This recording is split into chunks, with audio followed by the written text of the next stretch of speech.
네, 오늘은 일정 성분 비율 법칙의 대표적인 실험 아이오딘 합 생성 반응에 대해서 공부해 보도록 하겠습니다. 자, 첫 번째, 똑같은 시험관을 A, B, C, D, E, F 6개를 두고 우리가 10% 아이오딘 합 칼륨 용액 6mm를 똑같이 시험관에 담습니다. 선생님, 시험관이 다 달라요. 선생님 미술 솜씨가 없어서 그래요. 자, 똑같은 시험관이라고 생각을 해주세요. 똑같은 크기와 똑같은 부피를 가지고 있는 시험관에 똑같이 10% 아이오딘 칼륨 6ml를 넣습니다. 이 점선이 6ml를 넣은 것을 의미합니다. 다 미리 넣어 놓고, 두 번째 10% 질산납 용액을 A에는 0, B에는 2, 4, 6, 8, 10ml씩 조금씩 다르게 한번 넣어봅니다. 그러면 무슨 일이 벌어질까요? 예, 아이오딘화 칼륨하고 질산납이 만나게 되면 아이오딘화 납이라는 앙금이 생성이 됩니다. 앙금. 앙금이라는 거는 둘이 만나서 가라앉는 걸 얘기하는 거죠. 앙금 생성이 일어나는데 여기 밑에 조금씩 이렇게 깔리겠죠, 그죠? 아이오딘화 납이 이렇게 깔리게 될 겁니다. 점점점 많이 깔리겠죠. 점점 많이 깔릴 겁니다. 자, 그러면 이 납이 어떤 식으로 얼마만큼 생성되는가 우리가 실험을 한번 해보니까 여기는 아이오딘화 칼륨은 6ml 들어갔지만 질산납은 하나도 안 들어갔죠. 그래서 반응이 일어나지 않았어요. A는. 자, B는 2를 넣으니까 조금 생겼어. 그 다음에 C는 그거보다는 좀 더 많이 생겼겠죠. 그죠? 그거보다는 좀 많이 생겼을 거예요.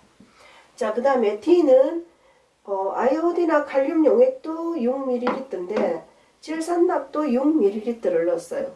그러니까 둘이가 1대1로 만나갖고 앙금이 많이 생겼어요.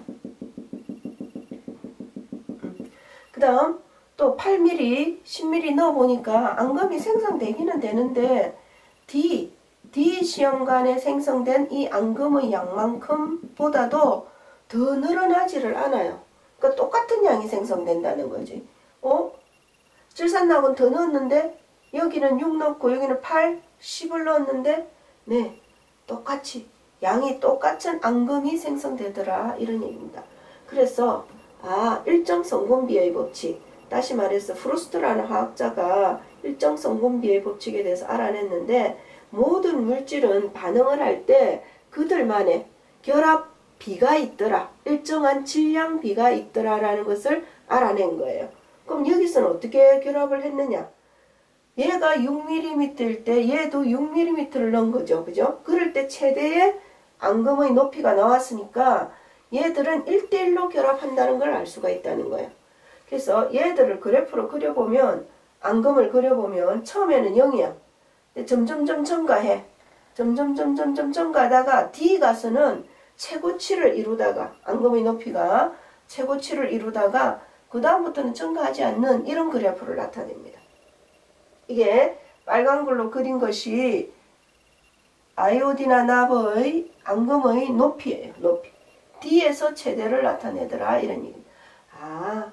그래서 아이오딘화 칼륨에서 아이오딘화 칼륨과 질산납이 만나서 아이오딘화 납을 만들 때는 그들은 일정한, 자 1번 봅니다. 일정한 질량비 1대1, 지금 같은 경우에는 1대1로 성립하더라 이런 얘기입니다. 이게 일정 성분비의 법칙이라고 얘기합니다. 그들 간에 각 성분 간에 결합하는 질량비가 있더라 이런 얘기입니다. 자, 그러면 두 번째 질문, D 시험관에 질산납을 더 넣으면 어떻게 되겠느냐? 여기에다가 질산납을 더 넣으면 어떻게 될까요?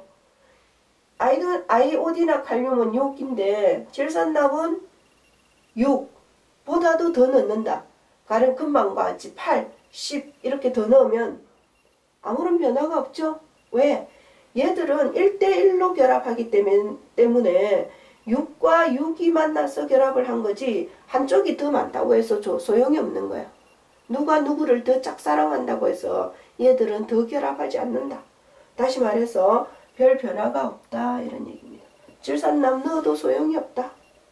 자, 그 다음 3번 EF 시험관에 남아있는 물질은 뭐냐? 이제 쉽죠? 이제 알 것 같죠? 누가 남아있습니까? 아이오딘이나 칼륨 6이 있었고 질산납이 6일 때 제대로 반응하고 남은 건 뭐지? 질산납이 남았어요. 여기 질산납이 얼마 남았을까? 2ml. 여기는 6대6 1대1로 결합하고 있으니까 4ml가 남죠. 그죠? 4ml가 질산납이 남는다 이런 얘기입니다. 자, 그러면 C 시험관에는 어떻게 될까? C 시험관에는 누가 남아있을까요? 당연히 질산납이 4밖에 없잖아. 그러면 아이오딘이나 칼륨은 4만 필요하겠지. 제대로 결합한다 치면. 그러면 아이오딘이나 칼륨이 2ml가 남아있는 거지. 그러면 C 시험관에 더 반응을 시키고 싶다. 그럼 누구를 더 넣어야 돼? 당연히 질산납을 더 넣으면 됩니다. 왜냐면 아이오딘이나 칼륨 용액은 6ml를 미리 지금 들어가 있잖아. 그지? 그 양만큼 1대1로 결합할 수 있도록 얘를 더 넣어주면 돼. 얼마나 더 넣어주면 돼? 2ml를 더 넣어주면 돼. 왜? 현재 4가 있으니까 6대6, 1대1로 결합을 할 거니까. 자, 이거를 일정 성분비의 대표적인 실험 아이오딘화 납 생성 반응이라고 합니다. 자, 오늘은 간단하게 실험 내용만 확인 한번 해보았습니다. 자, 다음 시간까지 또 건강히 잘 있도록 합니다.